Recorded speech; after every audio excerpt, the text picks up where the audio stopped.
Hola, soy Nuria Sierra y te doy la bienvenida a este canal de podcast titulado Pasión por la Escritura Creativa. Soy consultora literaria y mentora de escritores. Mi misión es ayudar a los apasionados de las palabras como tú a desarrollar todo su talento en el proceso de escritura y a terminar sus proyectos literarios. En este canal quiero compartir contigo toda mi experiencia acerca de técnica narrativa, trucos de escritura y motivación para escribir. Este es un nuevo episodio de Contraportada, el programa exclusivo dentro de mi canal en el que entrevistamos a escritores y escritoras exitosos para conocer su lado más desconocido y su faceta más personal. En este episodio tenemos como invitado a Miguel Munarriz. Él es periodista, gestor cultural y socio fundador de la agencia literaria Dos Pasos.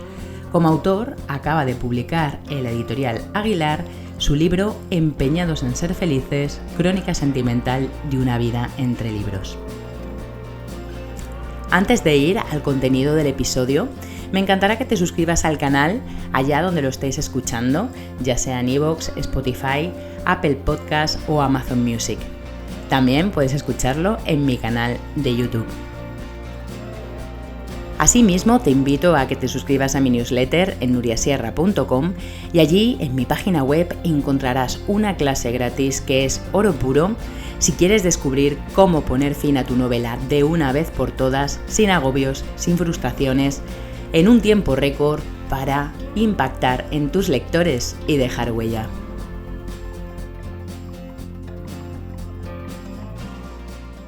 Hola Miguel, ¿qué tal estás? Hola, muy bien, muchas gracias. Pues nada, muchísimas gracias a ti por compartir este rato con nosotros en Contraportada. Es un placer, de verdad, que estés aquí. Bueno, la última vez que nos vimos físicamente, real, fue precisamente en la Feria del Libro de Madrid, de 2024, en la que en esta edición has firmado tu nuevo libro titulado Empeñados en ser felices, crónica sentimental de una vida entre libros, del que luego vamos a hablar.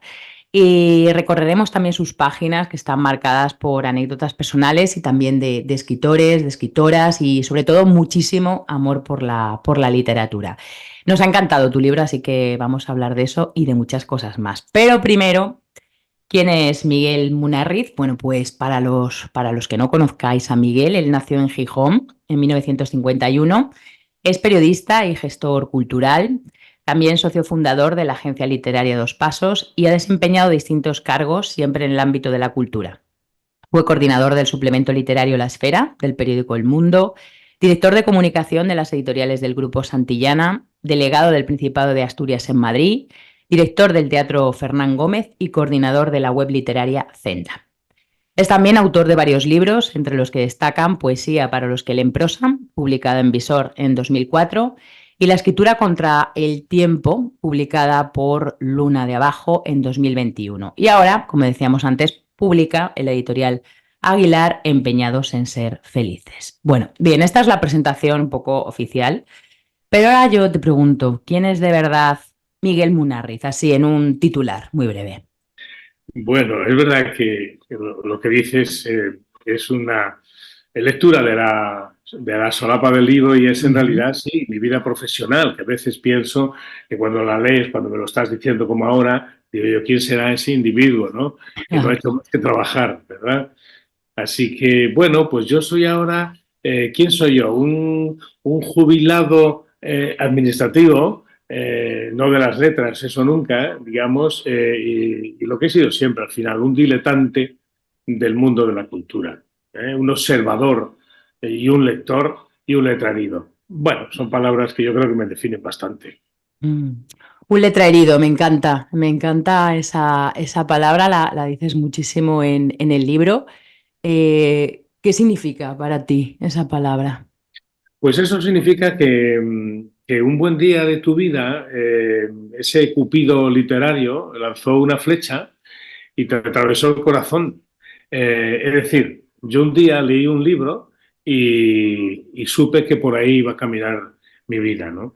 Entonces, cuando eres pequeño, cuando eres un adolescente, que vas a la biblioteca de tu pueblo y hurgas entre las estanterías y encuentras las palabras, ¿no? Que yo creo que es el primer contacto, tú sabes muy bien de eso, el primer contacto que tenemos que nos acerca, ¿no? A lo que verdaderamente sentimos, las palabras, ¿no? Empiezas con la poesía y continúas con los cuentos, todo eso es un ámbito de comunicación corta hasta que entras en la novela y bueno, recorres todos esos caminos. Entonces el letrado es esa persona que vive por, para y dentro de la literatura, ¿no? Con todas las preposiciones.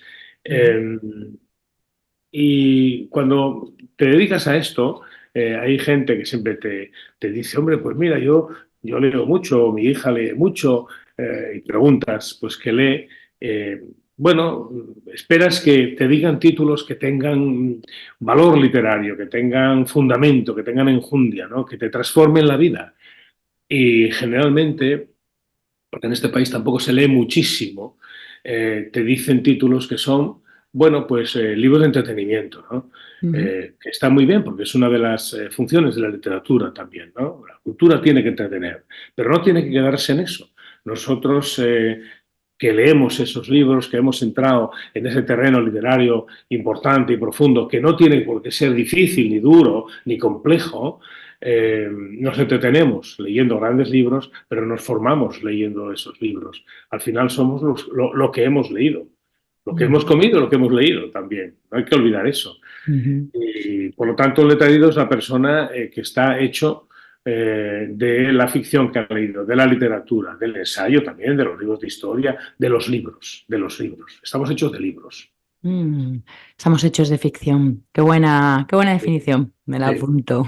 Bueno, sí, así que sí, claro, yo estoy de acuerdo contigo. Empezamos todos de niño, realmente yo creo que lo primero es la lectura, ¿no? Y te vas metiendo, metiendo, metiendo y acabas, bueno, en tu caso, siendo escritor también.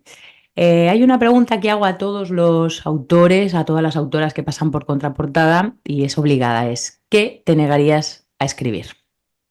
¿qué me negaría Ujú. a escribir?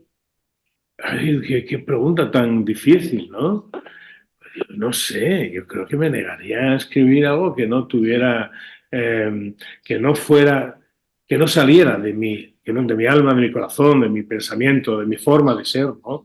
Me niego a... Pero eso en la vida, y no solamente en escribir, sino en hacer cosas. Yo siempre he sido un poco pureta, ¿no?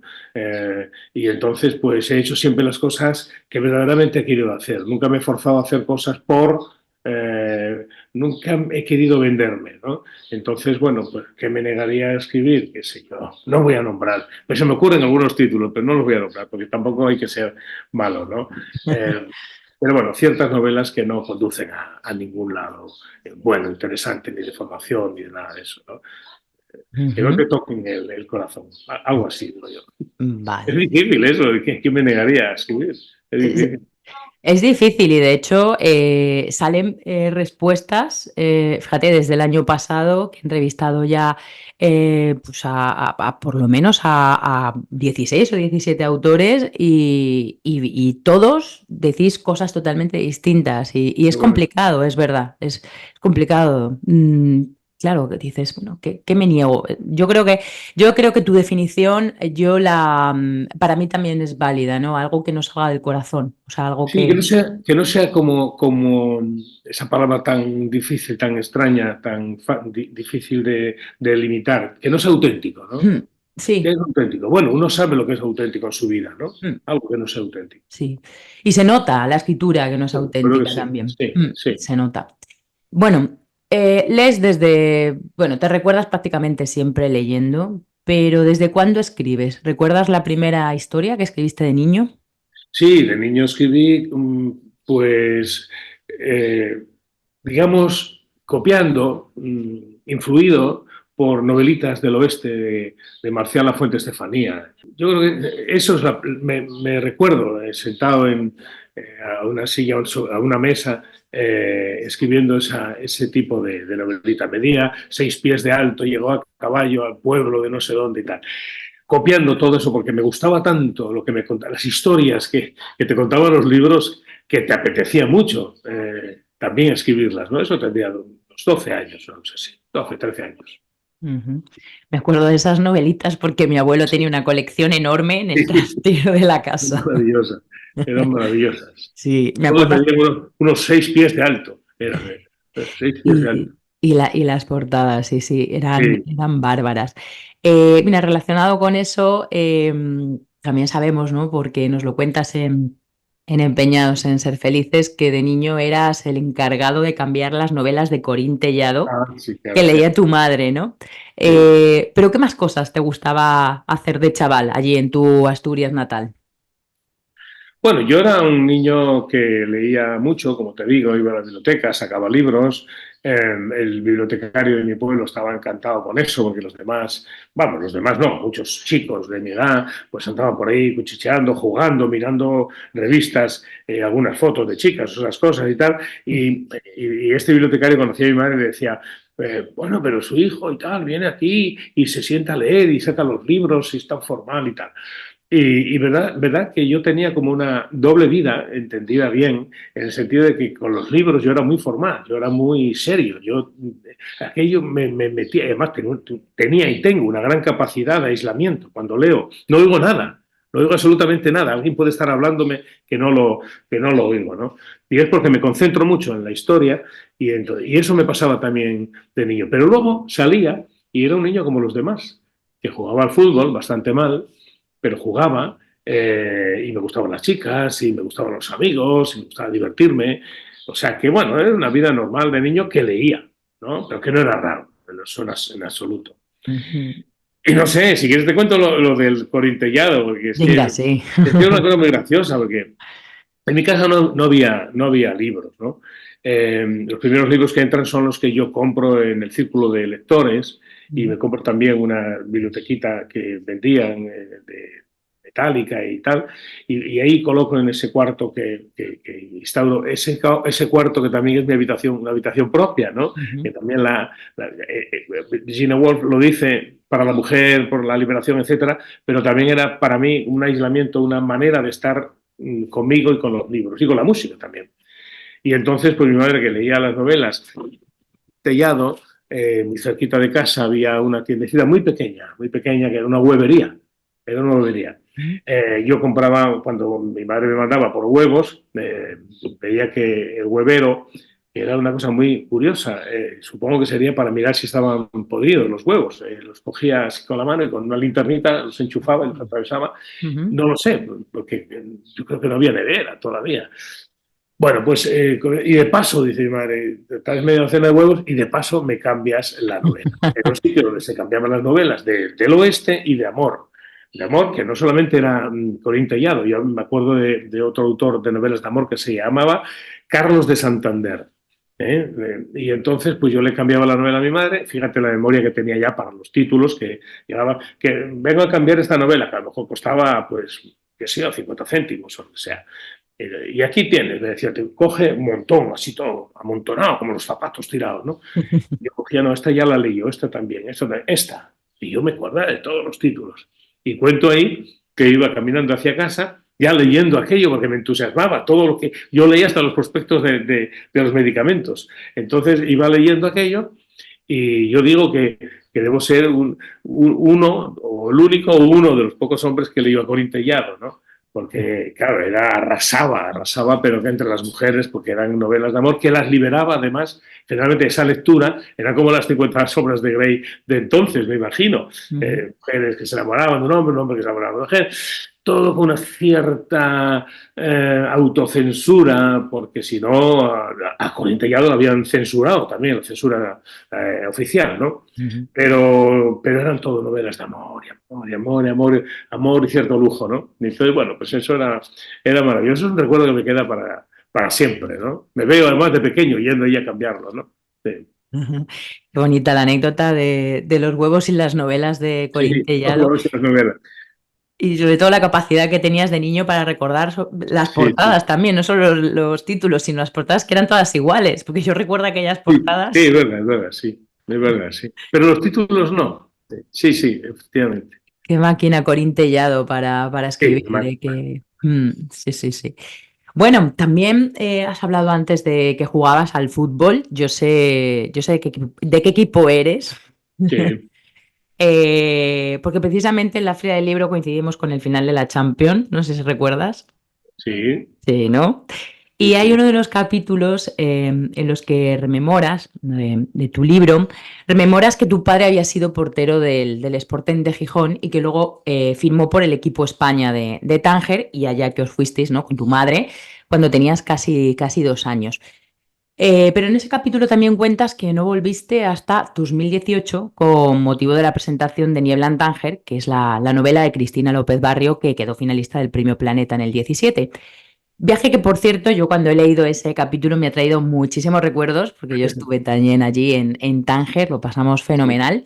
Pero cuéntanos cómo fue ese choque realidad-ficción después de tantos años sin ir, sobre todo que tenemos muchas veces idealizados los recuerdos, ¿no? De un sitio y de repente llegas al cabo de las décadas y dices, ¿pero qué ha pasado, no? Ujú. Claro, claro, yo no tenía ningún recuerdo físico de Tánger porque cumplí allí 2 años y yo creo que me fui 2 años después. Eh, claro, yo digo ahí que ese recuerdo tan físico de Tánger sin recordarlo es por la narración de mi madre, ¿no? Mi Ujú. madre vivió allí esos momentos felices de su primer niño. Yo era su primer niño porque mi madre había tenido antes que yo dos gemelas que se habían muerto de meningitis en aquellos años 40. Yo nací en el 51 y en el 52 ya vamos para Tánger, porque mi padre, ¿verdad?, era portero del Sporting en Gijón, en primera división, que le cupo la gloria de jugar en Madrid y ganar al Real Madrid. Ujú. Y entonces ya con 32 años lo fichan en Tánger, en el España de Tánger, y nos vamos para allá a pasar una temporada. Y yo ya te digo, tengo metido en el alma ese Tánger que me contaron siempre ellos y las fotografías. Mira, aquí estás en el Foco Chico, aquí estás con el equipo, en no sé dónde, aquí tal.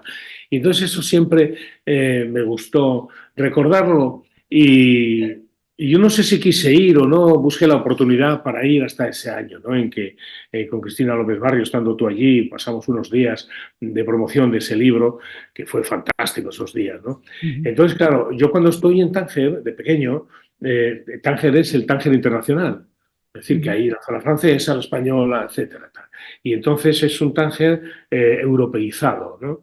Y es un recuerdo de Tánger que muchos tangerinos, escritores como Chucri y algunos más, pues se niegan en reivindicarlo porque, claro, Tánger es Marruecos y aquello es su vida y su pueblo y su nación, ¿no? Ya. Pero mm, a mí, no todo el mundo, pero a mí me gustan más las cosas un poco más cuidadas, ¿no? Cierta cuidado. Y cuando fui a Tánger en el 2018 me encontré pues lo que es Tánger hoy día, pero claro, con un destrozo de las piezas culturales fundamentales como el Teatro Cervantes, por ejemplo, que era un sitio fantástico entonces y está derruido, sin cuidar, y pues todo eso, sabes que ibas a encontrarte con eso, pero una cosa es imaginarlo y otra cosa es encontrarte con ello.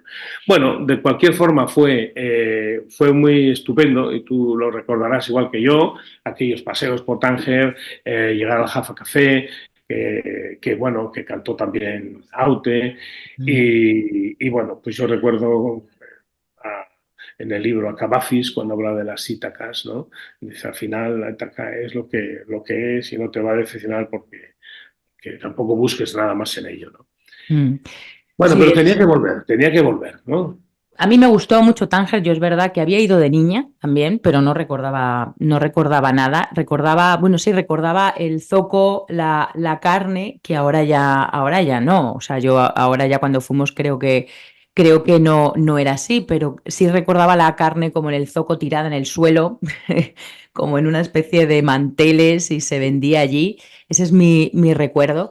Pero sí que es verdad que Tánger tiene ese punto decadente, pero de decadente se pasa. Ya Sí, llega un sí, momento sí, que... sí, eh, sí, sí, sí. sí. Yo me acuerdo de mi madre que estaba muy celosa. porque iban a la playa y decía que entonces ya en la playa las europeas ya hacían topless. En el año 52, 53, 54. Claro, no olvidemos que ahí estaban viviendo Truman Capote y los Bowles y todo, ¿no? La generación de Burroughs y tal. Todo eso. Entonces, claro, era internacional, pero Mm. internacional de verdad, como podemos encontrarlo ahora en las playas europeas, ¿no? Aunque el otro día había iba a decir un debate, eso tampoco no es ningún debate, pero hablaban sobre la oportunidad, porque en algún sitio lo habían prohibido el topless, ¿no? En España. Ujú. Me sorprendió muchísimo. En Cuando España. ¿Mm? en España, sí, no Mm. sé, en el programa de Antena 3, y hablando, y discutiendo ahí las chicas y tal, no, pues no estoy de acuerdo, sí estoy de acuerdo, pero y yo pensé, pero ¿cómo vamos a estar o no estar de acuerdo? ¿Pero de qué estamos hablando? O sea, estamos volviendo atrás. Mm. Hace muchísimo tiempo que llevamos haciendo eso, ¿no? Que estamos muy abiertos a todo eso. Y esa es la impresión que me está dando en general, no solamente lo del topless, sino en esa toques de censura que estamos viendo en algunos ayuntamientos, esas guerras de la ultraderecha y tal. Y eso Mm. es un poco lo que, bueno, me recordó eso del topless de Tánger, ¿no? Sí. Pero vamos, que me da un poco de tristeza, ¿no? El ver cómo, hacia dónde presumiblemente parece que caminamos, ¿no? Mm. Sí, es algo que también creo que reflejas en el libro, ¿no? Ese momento de tiempos raros y de tiempos oscuros, ¿no? Que estamos viviendo, sí. Sí, sí, Como de vuelta atrás, ¿no? De muchas cosas que ya teníamos sí, como superadas, ¿no? O sea, exactamente. sí. Exactamente. Sí, coincido contigo y hay cosas que comentas en el libro que es verdad que te dejan un poco como ojiplático, ¿no?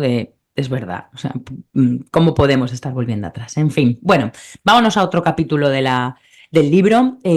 Con 28 años cuentas que inauguraste una librería llamada Lorca en una población de Asturias, en Langreo, que emulaba a la parisina Shakespeare and Company. Bueno, yo creo, Miguel, que hiciste realidad el sueño de todos los que amamos la literatura, Sí, sí. pero es tan bello ese sueño. Cuéntanos cómo fue la experiencia de ser librero.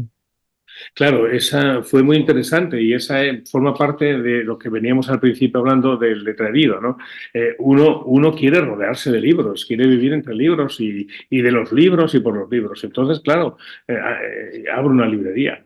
Abro una librería con esa sanísima intención de contar a los posibles clientes, posibles compradores de libros, todo lo que yo sé, lo que yo leo, lo que ellos pueden leer también, o imbuirme un poco también de lo que leen los demás y me cuenten y tal. Pero claro, yo no sabía nada de finanzas y entonces pues abro aquella librería con las ganas de estar entre libros y me arruino absolutamente a los 2, 3 años y tengo que cerrarla. Mm. Así que para mí el- el ejemplo era la librería de Silvia Beach, El País de Entreguerras, El París de Entreguerras, de Shakespeare and Company, ¿no? Donde ella invitaba a los escritores a dar charlas, a leer los capítulos de sus novelas, pero claro, por allí pasaban James Joyce, Hemingway, Marie Laveau, los grandes autores que además poblaban el París ese de los años 20, ¿no? Antes de la Primera Guerra Mundial, después de la Primera Guerra y antes de la Segunda, ¿no? Ese es un momento de esplendor de la cultura en París, porque ahí están todos los intelectuales del mundo. Ujú. Y entonces, pues yo quise emular a Silvia Beach, montar aquella librería y la monto precisamente en el año 79, diciembre de 79, en plena transición Ujú. y antes del golpe de Estado en el 81, que tanto sufrí porque yo tenía el escaparate lleno de libros de literatura, lógicamente, pero también de, bueno, libros políticos, de Carlos Marx, y también, bueno, os cuento ahí que tenía el libro rojo del cole, que era, bueno, todavía se miraba con mucha prevención. Y cuando oí lo del golpe, fui rápidamente a la librería a retirarlo del escaparate, no vaya a ser que me quemaran la librería, como pasaba en San Sebastián con la librería Lagún, que la quemaban de vez en cuando, ¿no? Ujú. Entonces, bueno, esa fue una experiencia muy interesante que además pues podía conocer Pues la verdad de la vida, yo toqué tierra en ese momento. Supe que yo no era un empresario, yo no sabía ser un empresario, nunca lo supe. Me pasaron por delante de las narices muchísimos negocios que no supe ver. Uno de ellos fue ese. Y entonces, cuando cerré la librería, tuve que cerrar la librería al principio, me molestó mucho, porque perdí mucho dinero y porque ya no iba a poder estar entre libros como quería, pero luego, poco tiempo después, me di cuenta que lo que había pasado era lo mejor que me podía pasar, porque lo que había estado haciendo antes era trabajar entre libros, no leer los libros, sino recibirlos, abonarlos, colocarlos, venderlos, y eso no forma parte de una parte comercial de la literatura y no de la propia literatura. Así que me alegré muchísimo porque volví a las librerías. Sí, Claro, al fin. que es donde tenemos que ir, y a las bibliotecas, ¿no? Ya está. Sí. Sí, al final es el librero el que menos lee. Claro, claro. Sí, Es muy totalmente. difícil compaginar todo eso, muy Sí. complicado. Sí, es difícil la vida de la librería por eso, porque tienes que mantenerte en un equilibrio económico y aparte, pues eso, estar todo el día abriendo cajas y cerrando cajas otra Exacto, vez para el distribuidor, exacto, ¿no? exacto, exacto. Eso es, eso Bueno, es.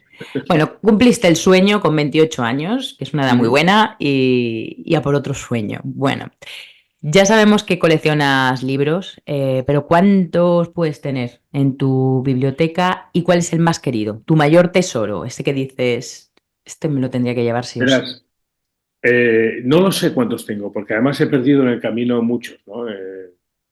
Bibliotecas que he dejado a mis hijas y eso. Pero ahora tenemos, Palmira y yo en casa, pues no lo sé, miles, miles. No sé cuántos. Pero que ya son demasiados porque en realidad, claro, pero, la casa está llena de libros en todos. Hace mucho hicimos una biblioteca eh, para ocupar una pared entera de la cocina, que era donde faltaban los libros de la cocina, en el salón. Sí. Pero a veces dices, oh, pero claro, no puedes prescindir de ellos, al mismo tiempo quieres deshacerte de ellos porque son demasiados y quieres hacer una biblioteca selecta, pero ¿selecto hasta cuándo? ¿Hasta cuántos libros son selectos? ¿100, 200, 1000? No lo sé, es muy complicado. ¿Y cuáles eliges, no? O sea, ¿cómo vas a desechar a Proust, a Thomas Mann, a Homero? Entonces es muy complicado. Estamos en ese momento en el que la vida física nuestra está llena de libros y, y bueno, así yo creo que tendremos que vivir un tiempo hasta que decidamos. Hay gente que los tiene, que alquila un piso para tener en la biblioteca. A mí eso no me gusta porque me gusta estar rodeado de ellos y además mirarlos mucho, ¿no? Buscarlos, más manosearlos, ¿no? Porque encuentras siempre cosas muy interesantes en libros ya casi olvidados, ¿no? Y tesoros, bueno, los que puede tener cualquier lector finado en su biblioteca, ¿no? Porque no soy bibliófilo. Entonces, a mí las primeras ediciones y todo eso me dan igual. Si tengo alguna, pues estupendo. Pero bueno, me siento orgullosísimo de lo que cualquier buen lector se siente orgulloso, es decir, de tener, leer, releer a Don Quijote de la Mancha, ¿no? Yo creo que es la referencia que en este país deberíamos tener, porque es el libro más importante de la historia de la literatura mundial y hay que conocerlo más, ¿no? Bueno, Sí. Tienes cuentas en el libro que tienes, bueno, tienes bastantes libros dedicados, obviamente, de escritores. ¿Cuál es el que sentimentalmente le tienes más apego? bueno, pues verás, cuando Fernando Beltrán, el poeta, consiguió en un pueblo no lejos de Oviedo que el ayuntamiento le cediera un local muy interesante para hacer una biblioteca muy personal, una biblioteca que él inauguraría con sus propios libros y que pediría libros a escritores e instituciones, que se llama el aula de las metáforas, ¿no? Que es muy bonito eso, ¿no? Y organiza también allí encuentros y lecturas y demás. Yo doné a esa biblioteca los 600 libros de poesía que yo tenía y muchos de ellos firmados por los autores, ¿no? porque sabía que ahí iban a estar muy bien. Yo había leído esos libros, me había formado con ellos y esos libros ahora iban a formar parte de todo aquel lector que quisiera leerlos, porque eran ediciones muy interesantes, ¿no? Incluso cuadernos inencontrables ahora, ¿no? Ujú, Em, y bueno, pues te cuento esto porque de todos esos libros que entregué, eh, era toda mi biblioteca personal poética, excepto los libros de Ángel González, ujú, con los que me sigo quedando. Es decir, con eso ya te lo digo todo. ujú. Bueno, es que Ángel González creo que es un vaso comunicante a lo largo Sí, de muchos de los capítulos de tu libro. Mm. exactamente. Sí, tuve la suerte de conocerlo, primero de admirarlo como poeta y luego de admirarlo también como yo creo que fue una referencia ética en mi vida, ¿no? Una manera de vivir que siempre me atrajo, ¿no? Siempre me gustó. Un hombre muy discreto, con un gran dominio del lenguaje, con una gran cultura y con una gran sencillez al mismo tiempo, ¿no? Y un hombre querido por todos. Cuando el grupo de Luna de Abajo, Ujú, que éramos los cinco, otros cinco letrados que hacíamos revistas y demás, ujú, le propusimos hacerle un libro homenaje con sus textos y con aportaciones de compañeros de generación. Pues ahí colaboraron Jaime Gil de Viedma, Juan Benet, García Hortelano, José Agustín Goytisolo, etcétera, etcétera. Todos esos escribieron artículos sobre él y sobre todo sobre su figura humana. Y entonces ahí nos dimos cuenta de la persona que habíamos conocido, con quien íbamos a tratar a lo largo de la vida, que lo conocimos hasta el 2008 que se murió y ujú, estuvimos siempre muy, muy cerca, ¿no? Entonces, para mí, ya te digo, es una referencia cultural, ética, poética. Por eso me dejé los libros de él en, en casa, ¿no? Y son los que tengo y de vez en cuando repaso, ¿no? ujú. Los que conservas. Bueno, pues siguiendo con Empeñados en ser felices, en el libro, ya decía antes que, bueno, a mí me ha gustado muchísimo. Encontramos un relato en primera persona muy entretenido y para mí muy chispeante, regado de anécdotas, ¿no? Sobre el panorama cultural de las últimas décadas del siglo XX y primeras del XXI, tanto en Asturias como en Madrid, ¿no?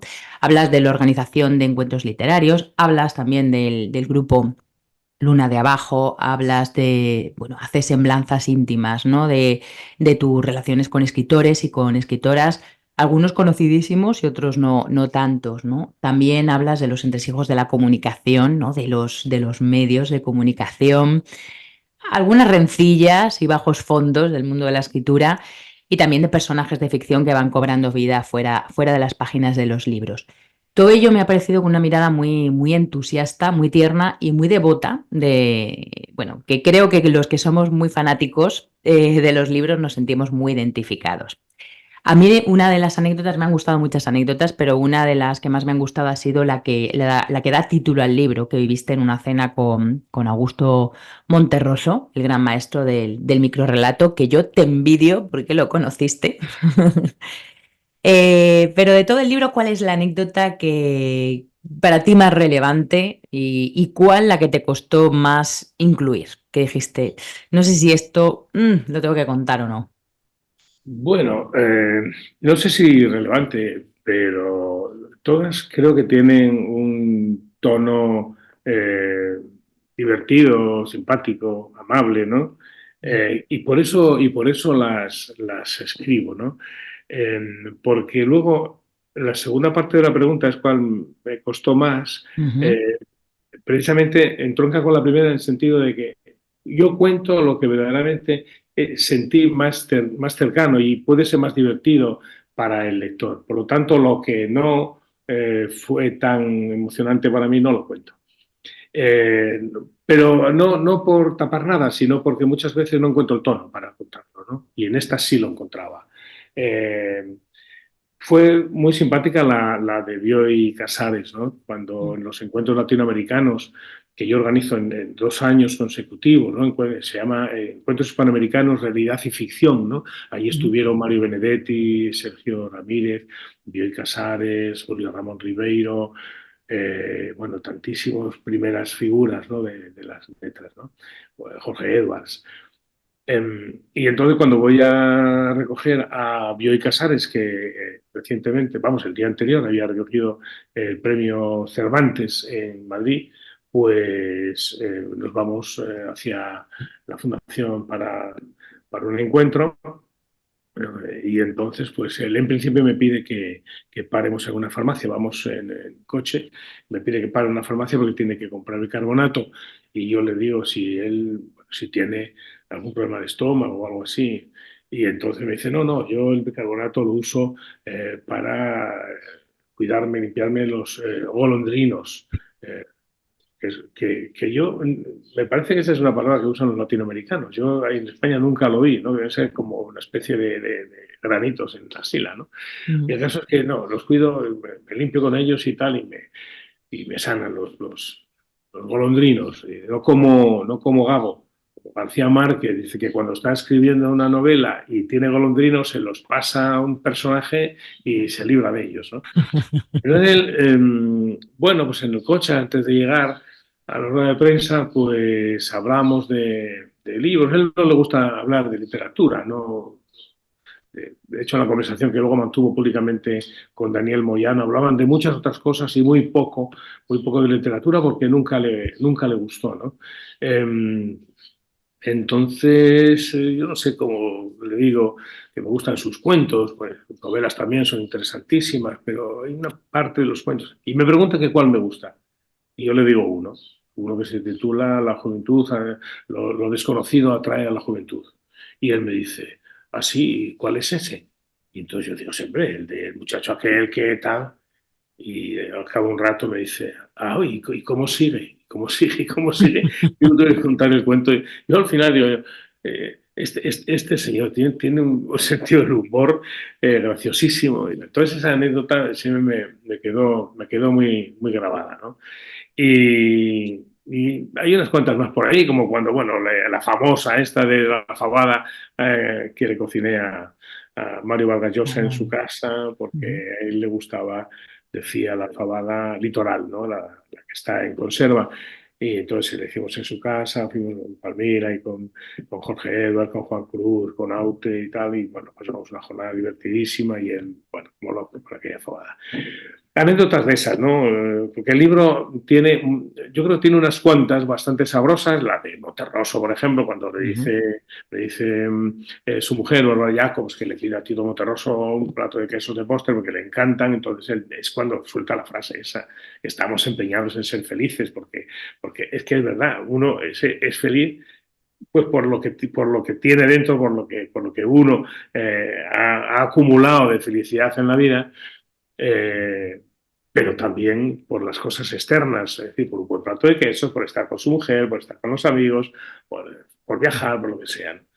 Y entonces esa frase que dice en el año 90 yo la recojo como título porque me parece magistral y además me sirve mucho porque todo el mundo se da cuenta en ese momento cuando lo lee que es verdad. O te empeñas en ser feliz o tienes muchísimas cosas alrededor que no te lo permiten, ¿no? Sí. Pero bueno, esas son anécdotas del libro que está cuajado, pero que el libro además son, bueno, todo lo que tú has dicho, ¿no? Un recuento por los escritores, por las lecturas, por los medios de comunicación, por una Ujú. vida personal, profesional, larga ya, que no parece mía, tal y como la veo ahora en el libro, y tal como gente como tú, personas como tú me recuerdan. Y, y es también en el fondo, yo creo que es una reflexión sobre el paso del tiempo, sobre la memoria, sobre los recuerdos, sobre la amistad, más o Ujú. menos. Sí, bueno, buena definición. Qué grande el realismo mágico para eliminar golondrinos. Y también Impresionante. Monterroso te hacía un micro de cualquier cosa. Sí, sí, sí. Qué, Monterroso, qué bueno. qué bueno, qué El bueno, qué bueno. dinosaurio, sí, es verdad, sí. Es verdad. Sí. Qué bueno. Decías, bueno, que tu libro es una especie de eso, acumulación de memoria, ¿no? De memoria y de todo lo vivido. Eh, yo creo que una de las grandes bazas que tiene, vamos a llamarlo crónica sentimental, ¿no? Como dices, Sí, como hay en el subtítulo del libro, no sé, autobiografía, autorretrato literario. Es precisamente esa hibridación que tiene el libro, ¿no? Que no se puede categorizar dentro de este género, de este otro, y esa esencia de inclasificable la agradecemos muchísimo los que leemos, hemos leído y leeremos barbaridad, ¿no? Pero ya lo has dicho, ¿no? ¿Qué es para ti el libro? ¿Cómo surgió la idea? O sea, de repente voy a escribir como mis memorias y voy a juntar como toda la parte personal y la parte profesional, que en tu caso yo creo que no se puede ni siquiera separar, ¿no? Porque tu No, vida al no. final. Claro, yo había publicado tiempo antes un libro que se titula La escritura contra el tiempo y que Ujú, recoge las reseñas no sé, de otros escritos que yo había publicado en Zenda, ¿no? En la web literaria Zenda. ujú, Entonces, ese libro se publicó, ahí está también lo de Bioy y alguna anécdota también más con Martin Amis y cosas así. Y ese libro gustó y tanto que una vez cuando estábamos desayunando Palmira y yo con Berna González Arbor y con David Trías, el editor de Aguilar, ujú. pues Berna, como siempre, me preguntó si conocía a este y al otro escritor y le conté algo. Entonces, pues fue cuando dijo David Trías, bueno, pues si tú escribes esas memorias, yo te lo publico. Entonces, claro, ahí ese guante yo es el que recogí. Ese es un reto que yo me puse por delante. Yo entonces estaba coordinando la web literaria Zenda Ujú. y un día por otro no lo hacía nunca, hasta que Palmira me dijo, mira, dejas de coordinar Zenda y te dedicas a tiempo completo a este libro o no lo vas a hacer nunca. Y efectivamente, pasé los trastos de la coordinación de Zenda a Álvaro Colomer y entonces yo me dediqué a tiempo completo a escribir, a tirar de ese hilo de lo de Bio y lo de Martin Amis que había publicado aquí y empecé a alargar, hice un índice y empecé a recordar, porque yo no tengo ningún diario, yo no escribí nada, pero me acuerdo perfectamente de todo aquello que ocurrió, de todo aquello que ocurrió. Y si no es exacto, como diría Somerset Maugham, no es exacto, es fundamentalmente lo que pasó y lo que dijeron en su esencia, todo lo que yo cuento, ¿no? Entonces, ese fue ese reto que acepté y esa fue mi alegría al ver que cuando estaba escribiendo estaba encontrando el tono que yo tenía que para escribirlo, ¿no? Porque es lo más difícil, es lo más difícil encontrar el tono para, tú sabes de esas cosas, ¿no? Ujú. En el caso de novelas o de cuentos, el punto de vista, la estructura, no sé qué. En este caso fue cómo cuento yo estas vidas sin aparecer yo demasiado, dándoles el protagonismo que merecen todos los escritores que conocí, los libros que leí. Y bueno, me encontré con ese camino y en poco tiempo, en unos meses, seguí ese índice y me encontré con un fin, Ujú. que es este libro, que me está dando tantísimas alegrías porque desde luego me está gustando mucho ver cómo las personas que lo leen coinciden además en el diagnóstico, ¿no? Les gusta mucho, los medios de comunicación me tratan muy bien y ya con esto estoy en Vejer, como sabemos, como te dije antes, como tú Ujú. conoces muy bien, pues estoy dando el punto final a esta promoción y lo presentaré en Cádiz con la ayuda de la Fundación Carlos Edmundo de Ori, en un lugar que se llama ECO, que no conozco, pero que creo que es extraordinario, en el Paseo Carlos III. Entonces, yo creo que ya estoy dando los toques finales a la promoción de este libro. Me voy a dedicar a ver si pienso en algo nuevo, que no sé todavía lo que hacer. Y, Ujú. y bueno, pues esa es mi satisfacción ahora, y así como surgió y así como estamos ahora. Pues nada, le damos las gracias desde aquí a David Trías también por haberte Sí, tirado el guante.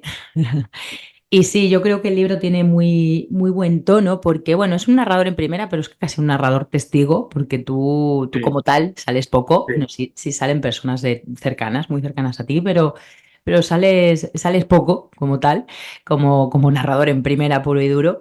pero el tono se lee como tono de novela. O sea, yo he tenido la Sí. sensación como de estar leyendo de principio a final, cronológicamente Sí, una historia con sus flashbacks, ¿no? Sus idas sí, hacia atrás. sí. Ujú.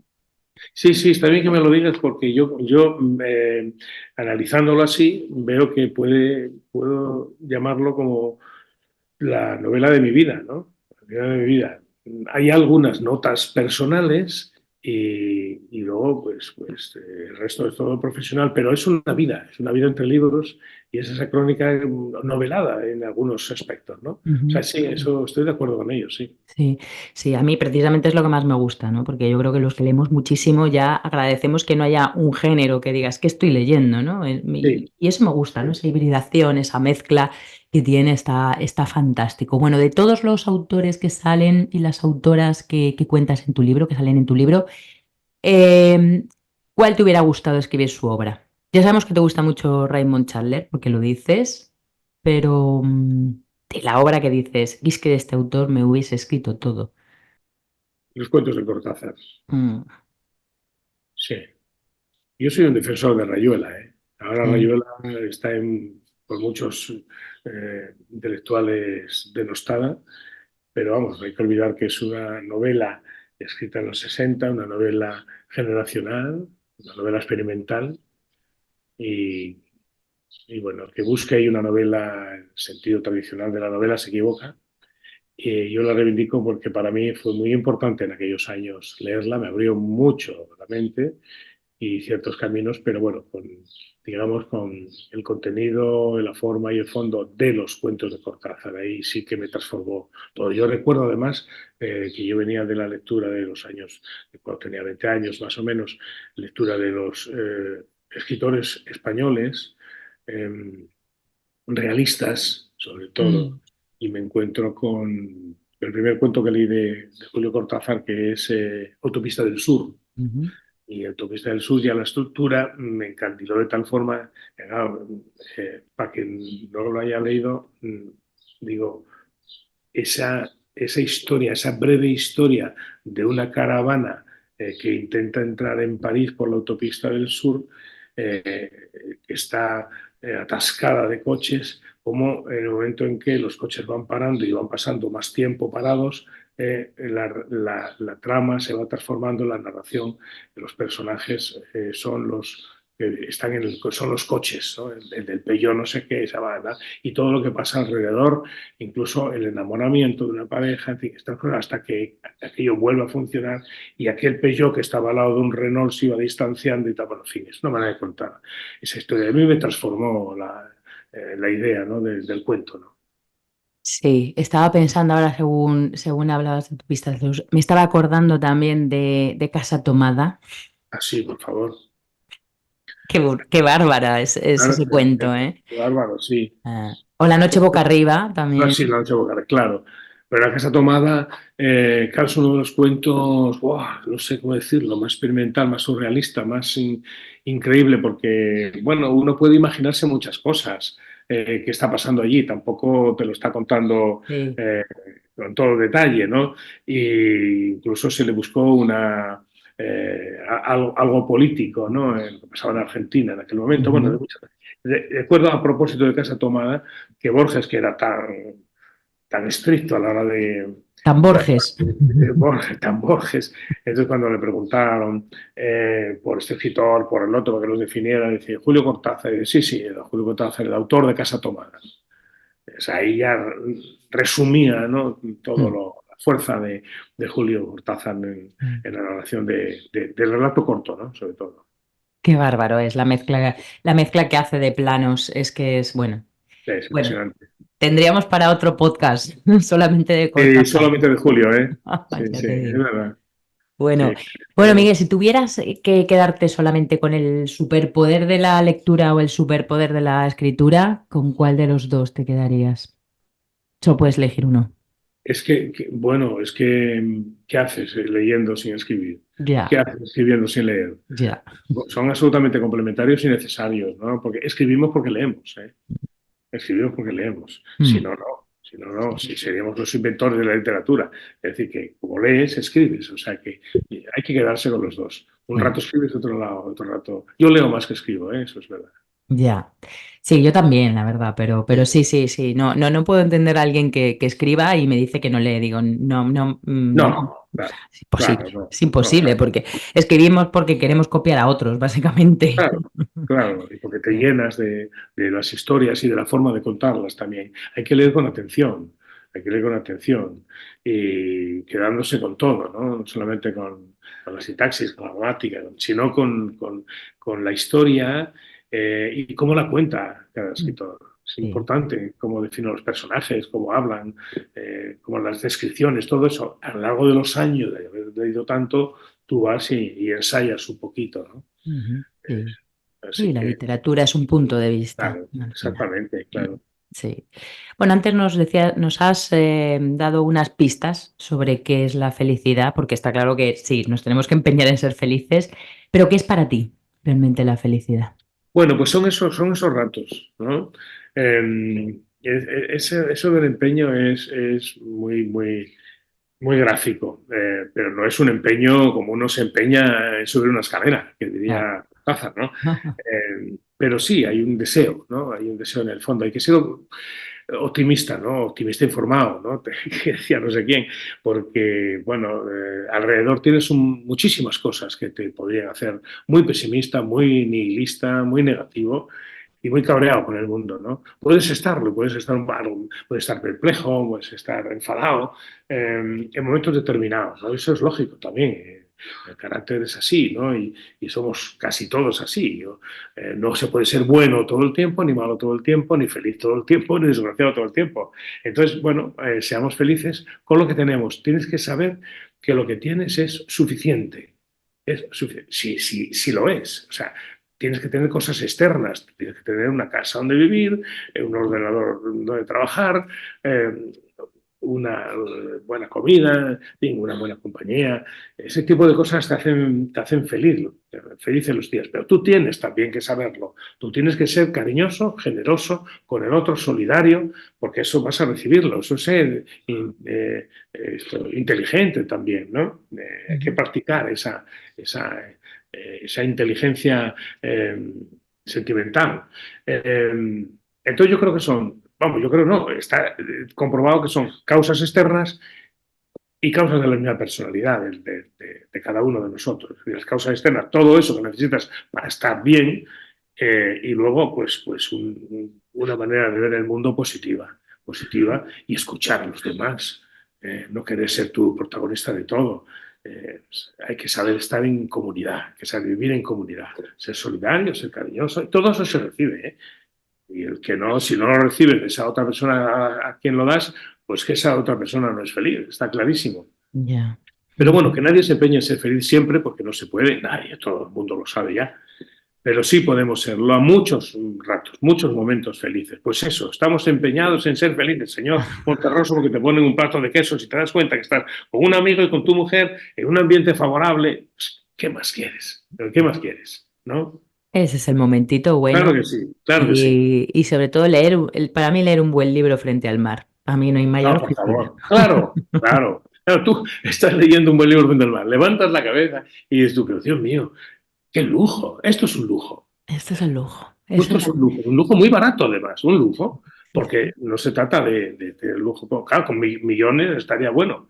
Sí, Ujú. claro, muy bien, yendo en un yate, pero a lo mejor tampoco eres tan feliz estando en una isla, vamos, en una isla, en un yate con, no sé, una fiesta y tal. Hay gente que lo necesita, pero Mm, tú con un buen libro frente al mar eres feliz. Pues ya está, esa es la felicidad. un No hay otra. momentito. Momentitos felices. Bueno, hablando de Exacto. momentitos felices, ¿cuál es el que recuerdas más feliz de tu profesión y el más decepcionante? El que dices, "Ah, este no lo habría vivido". Pues no sabría decirte ahora sí, como es que es tan concreto buscar en toda tu vida un momento tan feliz y otro tan... Ujú. Momentos felices yo creo que son pequeños, grandes momentos felices, ¿no? No sé, yo creo que, Bueno, bueno, muchos yo de los que creo que cuentas cuando... en el libro me parecen Sí, momentos. sí, pero bueno, tiene que ver también con la relación amorosa, ¿no? También, Ujú, si estás bien en pareja, Eso es muy importante, ¿no?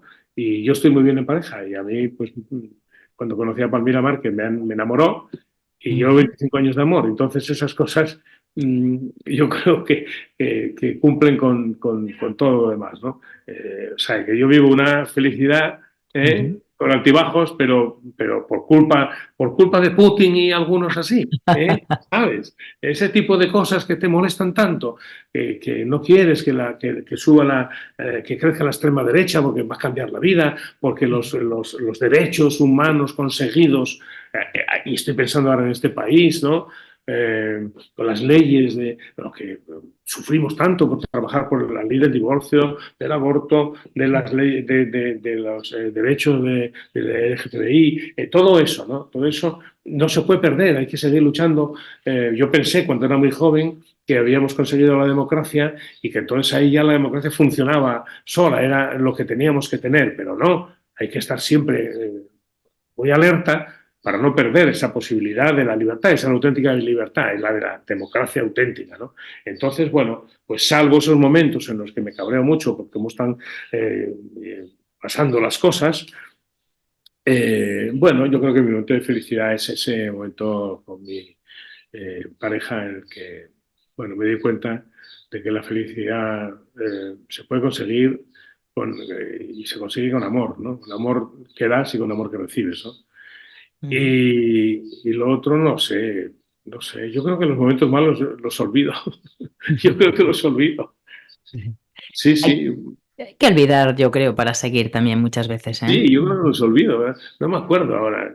Bueno, tampoco debían ser tan importantes, tan malos, ¿no? Todo eso se olvida. Bueno, desde aquí le mandamos un abrazo muy fuerte también a Palmira. Gracias, Queremos tanto a Palmira. Claro que sí. Sí. Bueno, y ya para finalizar, Miguel, ya estamos acabando. Nos has comentado antes que que estás terminando casi los últimos coletazos de la promo de Empeñados en Ser Felices y que te estás poniendo con otra cosa, algo que nos puedas contar, adelantar. No, claro, ya me gustaría, pero hay algo que no sabría definir, que está dándome vueltas en la cabeza. Es como esa novela de Cortázar que siempre tenía en sueños y que luego cuando se despertaba no lograba culminarla, ¿no? Él tenía siempre esa novela perfecta, ¿no? Que la soñaba, ¿no? Entonces yo estoy soñando despierto con algo que me ronda la cabeza, pero que todavía está en indefinición, ¿no? Bueno, vamos a ver si pronto lo puedo conseguir, sacar adelante algo, ¿no? Vamos a ver, ahora hay que insistir, ¿no? Hay que empeñarse, claro. Pero ¿va a ser ficción, ficción, ficción? No lo sé, porque mira, con la novela no me atrevo. No me atrevo. No. No me atrevo. Yo ensayé la poesía hace tiempo, ensayé los cuentos también, y no me atrevo a la novela, no me atrevo. Le tengo muchísimo respeto, que yo creo que es un pánico terrible, ¿no? Sí, porque en el fondo, al final, esa autocrítica feroz te hace querer escribir la novela perfecta, cosa que es imposible. Entonces, claro, no sé, ahí estoy, dándole vueltas. Ese perfeccionismo. Bueno, da igual, no le pongas género y Vale, lo que sí bien, es que queremos que escribas, que queremos nuevo libro.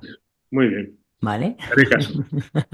Vale, Miguel. Bueno, muchísimas gracias. Ya hemos terminado la entrevista. Muchísimas gracias por tu tiempo. De verdad que ha sido un placer contar contigo en el micrófono de Contraportada y charlar este rato de literatura y de cultura y de pasión por los libros. Espero que hayas disfrutado. Te deseamos de verdad muchísimos éxitos con Empeñados en Ser Felices y con tu nuevo proyecto que leeremos. Bien, pues nada, ponte un abrazo enorme. No, muchísimas gracias a ti. Muchísimas gracias y bueno, enhorabuena a ti porque ha sido la mejor entrevista que me han hecho, porque es una entrevista diferente, porque no has tocado lugares comunes y entonces pues es muy de agradecer, ¿no? Pero claro, se nota la escritora que eres, claro, y la lectora que eres, claro, lógico. Bueno, O sea que me ha gustado mucho hablar contigo. Muchas gracias, Miguel. Te mando un abrazo enorme. Un abrazo para ti. Muchísimas gracias. Espero que este episodio te haya gustado y te haya resultado útil. Si es así, me encantará que me dejes una reseña positiva en el canal en el que lo hayas escuchado y también que lo compartas con quien creas que le puede interesar para ayudarme a llegar cada vez a más y más apasionados de las palabras.